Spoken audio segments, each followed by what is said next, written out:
thinking beyond achievement and into impact? Our guest today sure did. Raised in a family who is leaving a tremendous impact on Huntsville, particularly in South Huntsville, she's now creating her own path to impact and legacy, helping children in Huntsville. So today's guest, I'm sure, is going to inspire you to action as you hear her story of her legacy impact. Welcome to Legacy Her Way. This is the podcast where we explore how women define and build legacy on their own terms. I'm your host, Tanya Hendricks, and legacy isn't just about what we leave behind someday. It's about the choices we're making right now, who we're building for, what we're building for and preserving, and how we create peace of mind and margin, or as you've heard me say all season, harmony along the way. Today's conversation is with Katherine Enfinger Orton. Excuse me. She brings a story shaped by service in the Huntsville community to help children develop a love of reading, which I can certainly appreciate. I grew up as a child reading all the time. Mm-hmm. So wherever you're listening today, whether you're driving, folding laundry, walking the dog, I hope you hear something in this conversation that will reflect your own journey and inspire you to impact. So let's get started. Katherine Enfinger Orton founded the nonprofit Read Aloud Alabama, with the purpose of recruiting volunteers to read to children weekly in the Huntsville City Schools. Katherine served as president of the PTA for Montesano Elementary School from 2023 to 2024. She was a founding member of Downtown 47 in 2001, which is a group responsible for creating several community-focused initiatives, most notably the Huntsville Tinsel Trail. All of you in Huntsville will recognize that as the beautiful Christmas tree display downtown every year. Katherine has deep roots in Huntsville as the granddaughter of Martha DeFord Hayes. The Hayes family is considered one of Huntsville's foundational families, with their arrival and land ownership in the Huntsville area dating back to the early 19th century. And particularly now in South Huntsville, they have donated a large amount of property to the city. They donated the land that Grissom High School is on. And so they have really been giving back to the community, particularly here in South Huntsville, where I live and work. So I'm really partial to that. So welcome to the show, Katherine. Thank you so much for having me. It's a pleasure. I'm excited to have you here with us today, and because you have a lot of things to talk about when it comes to legacy, which is what this podcast is really about. And I want to start, though, I think you are a fourth generation Huntsvillian. Is that correct? Or yes. Fourth generation. It probably actually, yes. Okay. I was trying to do the numbers and the math. I'm like, I think it's fourth, but maybe fifth. So you are deeply rooted in the Huntsville community. And your family has built a legacy in Huntsville, and they're leaving a legacy in Huntsville. So growing up in the Hayes family, do you remember if you had an idea or sense of legacy and your family's impact on the community as you were growing up? Yes, I think that's a great question. When I think back on my childhood, the impact that we as humans make on our community was very present in my upbringing. We were, I don't know, I think, it was just kind of built into the way that we interacted, knowing that the choices that we make are going to have repercussions, positive and negative, for the community around us. And therefore, it's important that we do good. Mm-hmm. Yeah. Do good for the community. Yeah. Yeah. Was there anyone in particular as you were growing up who kind of shaped that sense of understanding of legacy? Probably my great-grandfather. So that was James D. Hayes. And he served on, bank boards and was very involved in real estate in Huntsville. Started out as a farmer. But he came into Huntsville and with just, he wanted to make his mark, he wanted to do good. So I think that value system, I have, experienced it and took it on as my own, just let's make things better. Which is a great segue into what you're doing now. And we're going to talk about some of the other things that you have been involved in Huntsville, but you have taken on something now that will help make Huntsville better. Tell us about Read Aloud, Alabama. So that came about because of some work that I did when we were living in West Virginia. I was a mother of 3 young children, so I didn't really have a lot of time to give when we were there, but I wanted to do something. And I came across an organization, Read Aloud West Virginia. And it's really very much the same framework here that we've got going, which is that you have a volunteer that reads on a weekly basis to the same class of children throughout the school year. And so when I moved back to Huntsville, I guess 4 or 5 years ago, again, we were, getting ourselves established. I served as the PTA president in Montesano, and that was good. But then I thought, I really want to do that Read Aloud thing. And I started looking around, and I couldn't find any organizations that were doing that type of program where you would go and make a commitment of a school year. And so I said, okay, well, let me do it. So I talked to some friends and they all, were in support and said, this is a great idea and you should do it. And so I just jumped in with both feet. Yeah. Nice. Yeah. So understanding kind of where you came from with that sense of wanting to make your mark, do you view this as making your mark on Huntsville? Yes. And I think I should say that it's not, the motivation isn't coming from making a mark. The motivation comes from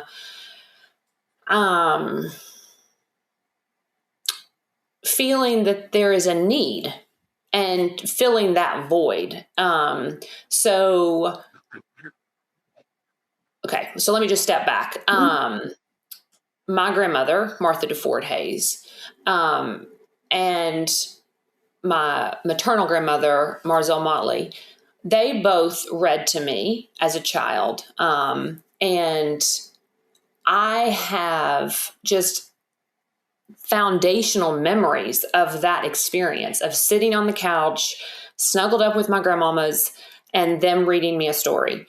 And, when you grow up, and I've got children and I was reading to them. And then when my experience in West Virginia, when I went into the classroom, I kind of took it as for granted that all children are being read to in this way.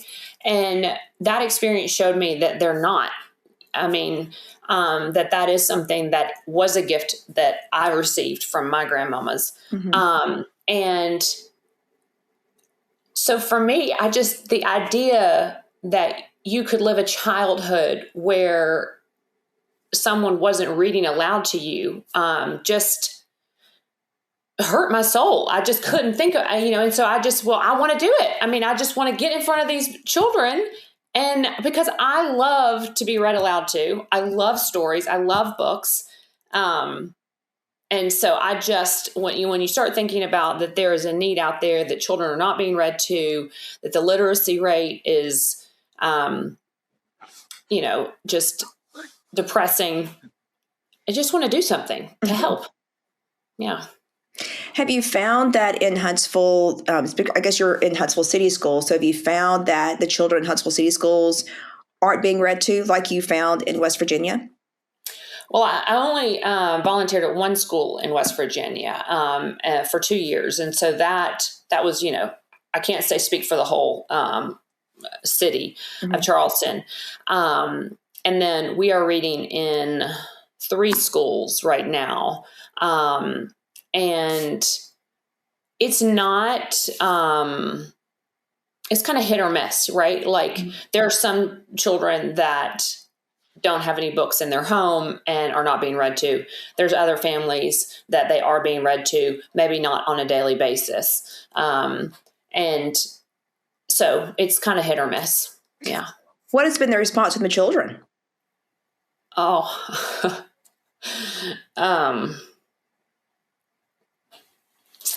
I didn't think I was going to cry. That is the best part. I mean, that is the part that makes it all worthwhile. I mean, because I have a third grade classroom that I read to on a weekly basis at Dawson. And as soon as I walk in the classroom, every single child there cheers, yay, yay. And they put their work aside and I get 20 minutes with them. And we read, and it's sometimes a child will read with me. And when it's time for me to leave, they all say, thank you for coming. Thank you for coming. Make eye contact with me. Like, it means a lot to them. So it's, I've said it so many times, and I don't want to discount the value of what we're doing, but honestly, there's so much that I get from it. You know, I mean, it is not a one-sided gig. Like, I just love my time with them. So, yeah. I love nonprofits like yours, and yours is a nonprofit. So I want to stress that to everybody, because there is a way to give. Yeah. But what I like about nonprofits like Read Aloud Alabama is that you see a need. Like, there's something there, and this goes for businesses as well. I mean, a lot of women in particular see a need and like, I can do something about that. You know, I can go read to kids for 30 minutes once a week. Yeah. Or I can do this thing for this person. Or I could build this business and fill this need. Or something starts out as just something as a side gig and it becomes a business. And so I love the fact, and I've talked to several people on this podcast, that that's exactly what happened. They saw a need and they stepped in to fill that need. Yeah.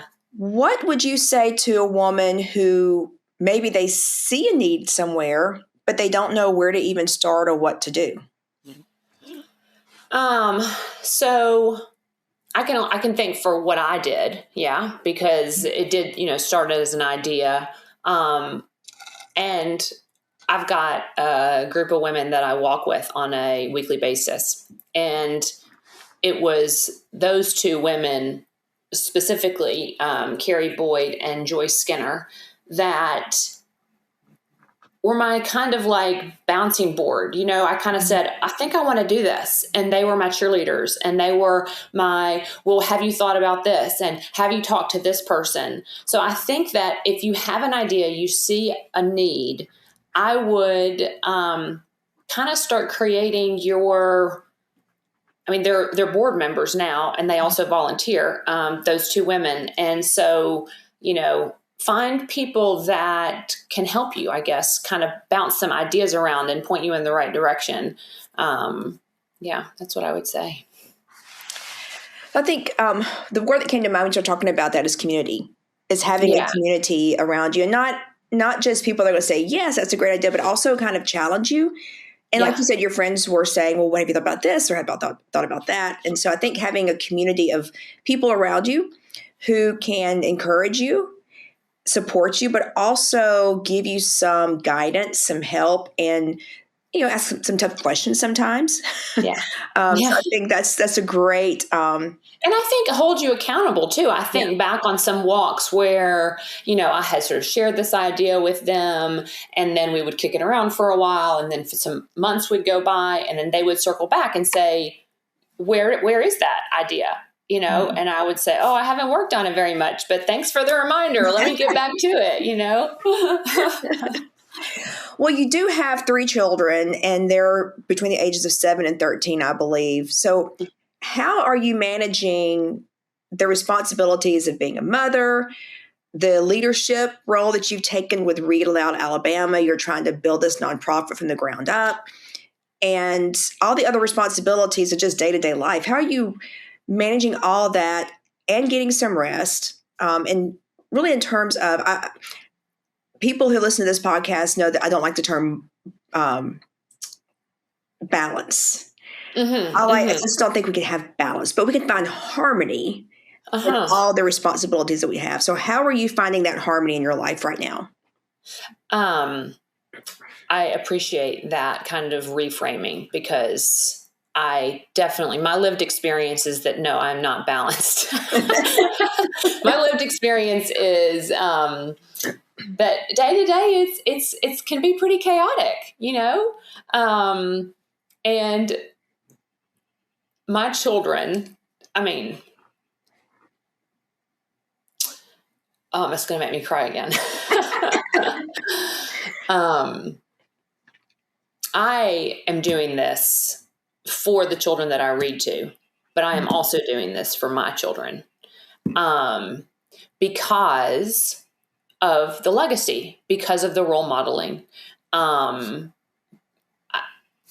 I guess because of the value system that we are a community. And so we help each other. We're not siloed, and so I want my children to see the value that they can bring to the world.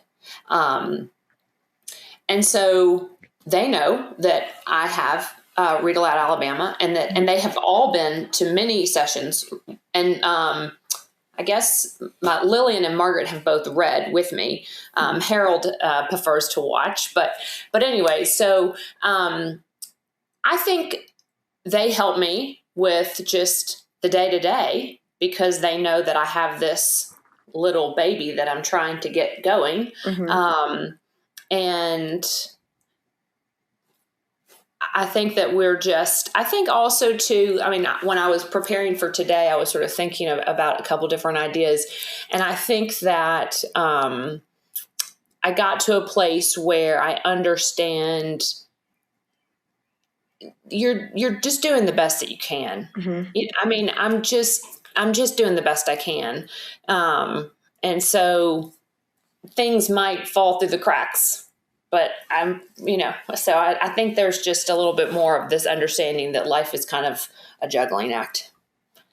It is. And they said and I didn't come up with the framing of harmony. If one of my guests during the season did, because I told her, I was like, I don't like this term balance, but I think harmony, and she said harmony is what she goes by as harmony. Yeah.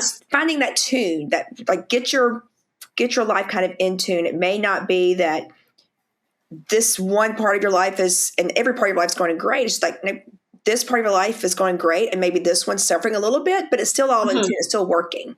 Yeah. And I just think we are going to have times where especially when we're trying to build something, whether it's a nonprofit or a business, it takes a lot of time and effort. Yes. And some things are going to suffer during a season. Not always, but during a season. Yes. Yeah. Yeah. My dad has given me the sort of catchphrase of moving the needle forward. Mm-hmm. And so I do think about that on a daily basis, where I'm not trying to make huge leaps. I'm just trying to move the needle. Like, and so I kind of push on this, and then I go and I work on this other thing, and I push on that. So, yeah, daily small tasks, getting it done. This episode of Legacy Her Way is sponsored by Huntsville Estate Planning Lawyer, helping you protect your family and what you're building and preserve the legacy you are creating. Your family and your life's work deserves more than hope. It deserves a plan. Contact Huntsville Estate Planning Lawyer today to make your plan.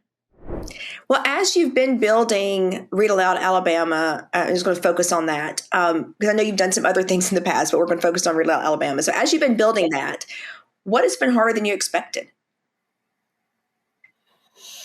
Whether through Read Aloud or just across the board, personally or professionally.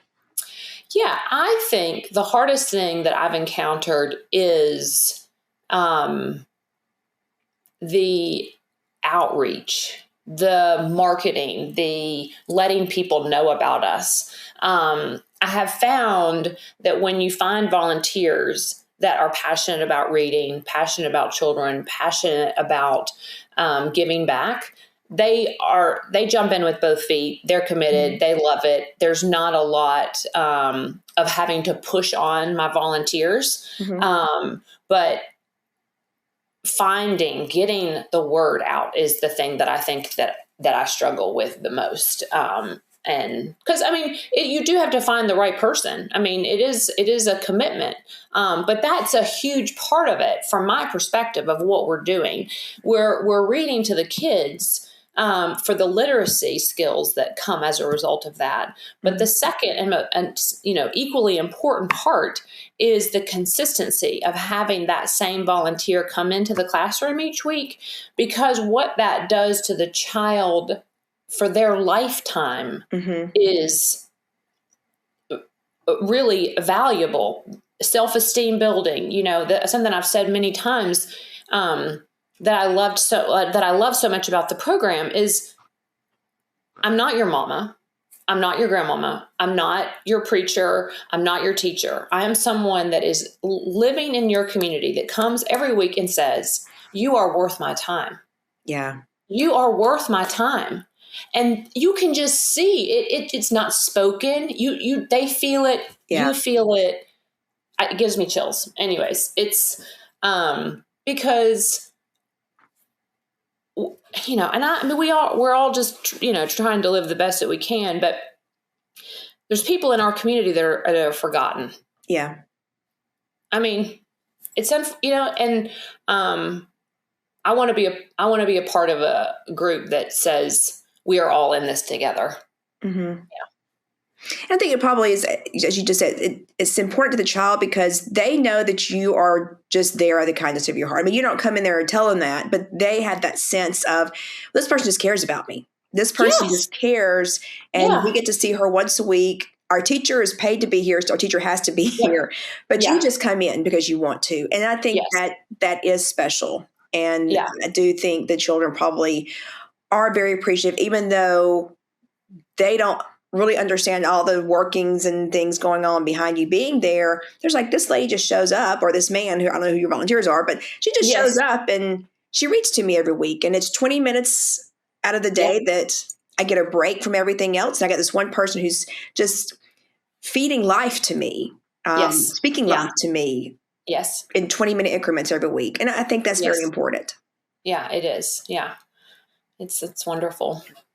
Was there a belief that you had to change about yourself to get this version of your life to exist? You talked about the struggling with the marketing and those types of things, but was there a version of you that just had to kind of cease to exist to get to where you are now?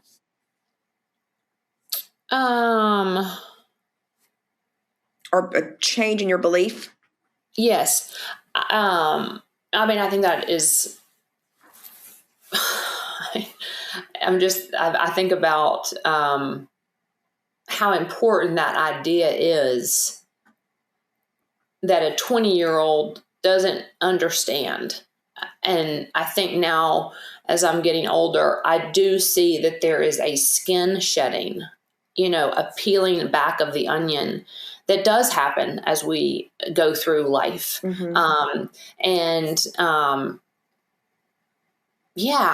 I think that there's been many times where an idea or a value or an understanding of myself or the world has had to sort of die in order for the better version to exist. Yeah. So building on that and going back to, we started the conversation talking about your family and the legacy that you saw, the family legacy that's being left by your family, but what you saw growing up. So now where you're at in life, what is your current idea of legacy? My current idea of legacy.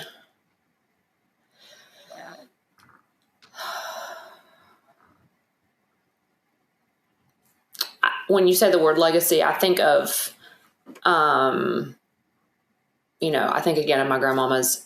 I think of my dad and my mom. I think of the love that people have poured into me.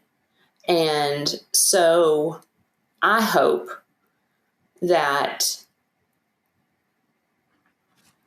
the next generation, the children that I interact with through Read Aloud Alabama, my own children feel poured into with love by me, because that is what I think of when I think of my parents and my grandparents, the amount of love that has been poured into me from them. And I want to do that for the next generation. Nice. Yeah. So what is something, speaking of the next generation, what is something that your children will inherit from you that's not physical? So not money, not house, not car, those types of things. What is it they're going to inherit from you? I hope, I can just only hope that they know how unconditionally loved they are.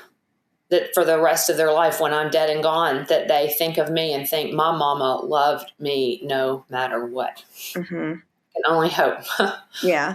Yeah. Well, I think I'm sure they do. And they see the love that you're pouring into others.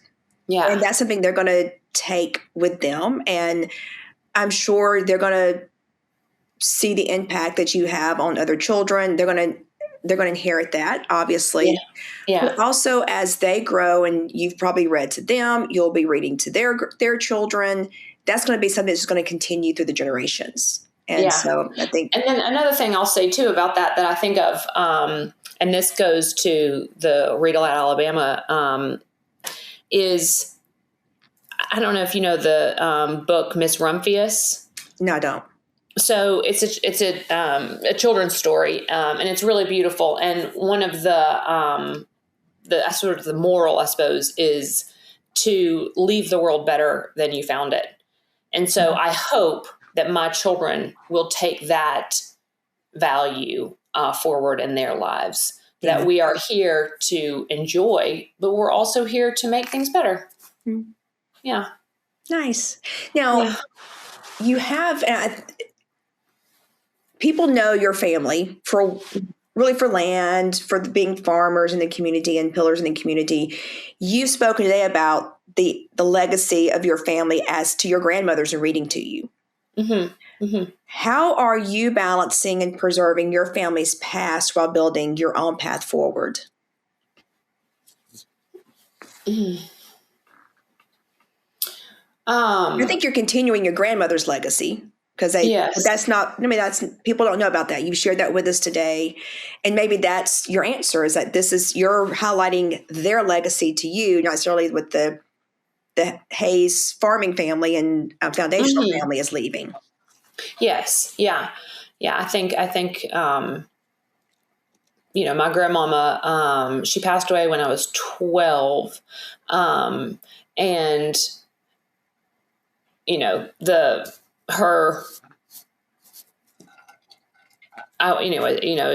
there was time with her was lost. I didn't, and so the memories, the legacy that I have of her is from those childhood memories. So, and I want to be a part of maybe bringing some of that I remember to other children. Yeah. What is one thing you're doing now that you wish more women knew they could do?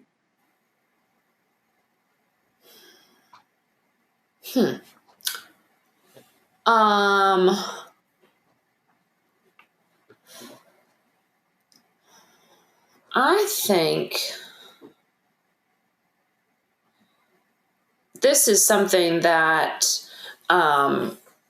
maybe is because I'm in my 40s now. But anyways, it's a recent feeling within myself, which is I don't know, take ownership of your life. I think so much of my life I have spent as in a role of being a daughter or being a granddaughter, being a mother.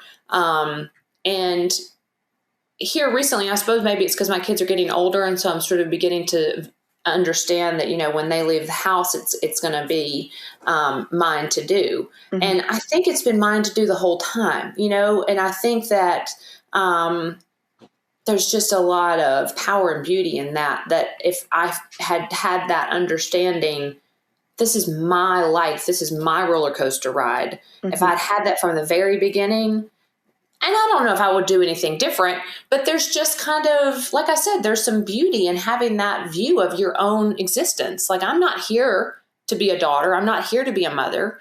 I'm here for myself, you know? Yeah. And you certainly are. You're paving your own path.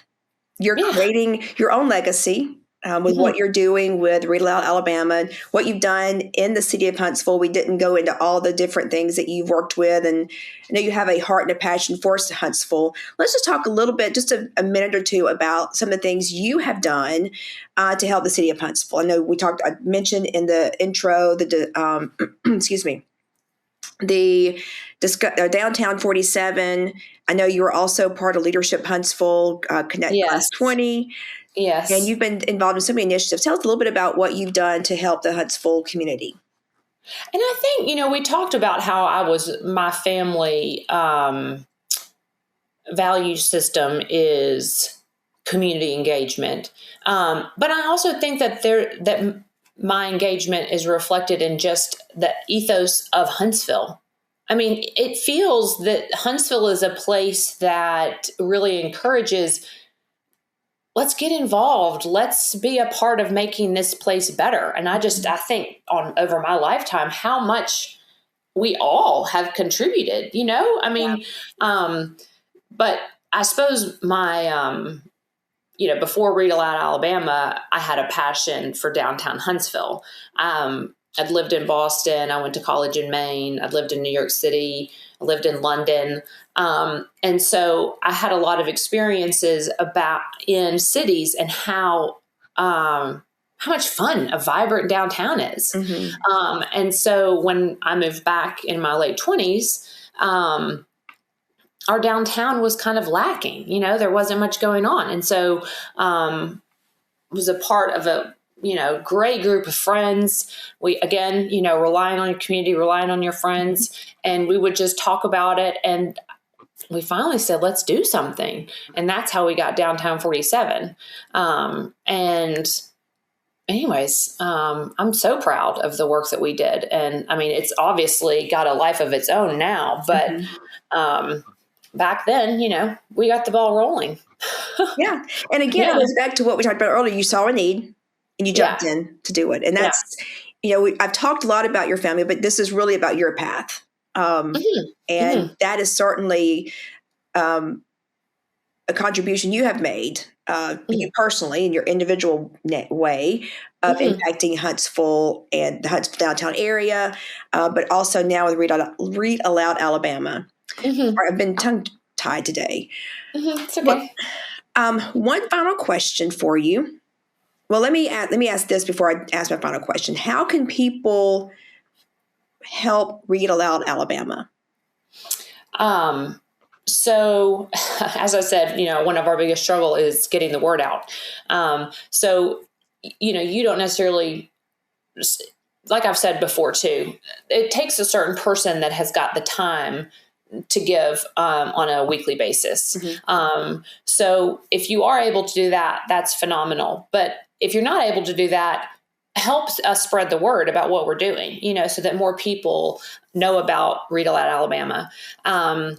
And just through that network, 6 degrees of separation, we'll find more and more volunteers and we can kind of start getting into more and more schools. And then also, donation. We're hoping to get free little libraries installed in all of the schools that we're reading in. And then those free little libraries require, a consistent, they need to be full of books. So we do a lot of, we purchase books, like thrift stores and stuff. But then also donations, book donations, so that we can kind of help funnel more books into children's hands. So going to our website, you'll see a donation link, and you'll also see a link to the schedule of volunteers. You can sign up for our newsletter. So just getting the word out. Yeah. And we will have a link to your website in the show notes, but what is the website, please? It's readaloudalabama.com. Very easy to remember, y'all. Readaloudalabama.com. Again, it'll be in the show notes. A link will be, but be sure to check out their website. Donate, volunteer, spread the word about what they're doing. And I think it's tremendous. As I said, the show opening, I grew up reading. I was the kid that was always inside on a Saturday reading rather than outside running around playing. So reading is just essential. It is essential. Yes. Yeah. It's such a gift. Yeah. So I want to make sure that we are giving that to all the children in Huntsville. Yes. Yeah. Well, I've got one final question, or kind of it's the question I ask at the end of every episode. I want you to finish this sentence. Legacy her way means.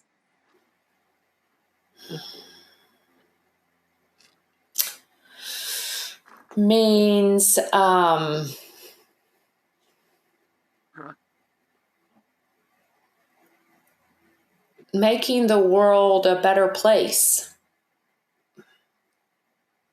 Yeah. All right. Well, I mean, that's the best way to wrap this up, because you are making the world a better place, and it doesn't have to be the world. I mean, it's your world. Like yes. Your little corner of this great big earth is you're making it a better place. And so, thank you for sharing that, Katherine. Thank you for sharing Read Aloud Alabama with us so that we can donate, we can volunteer, or just tell our friends about people that we know that may have some extra time to go during the week, that are looking for something to do, that love children, love reading, and be able to impact the lives and impact that child's world. Yeah. You're changing their world by going. Yes. Yeah. Thank you so much for having me, Tanya. I have just thoroughly enjoyed it. Wonderful. Well, thank you for being here. And for those of you listening, thank you for listening. And if this episode spoke to you, be sure to subscribe to Legacy Her Way so you don't miss what's next. And again, go to the show notes, check out Read Aloud Alabama. Thank you for listening, and I'll see you in the next conversation.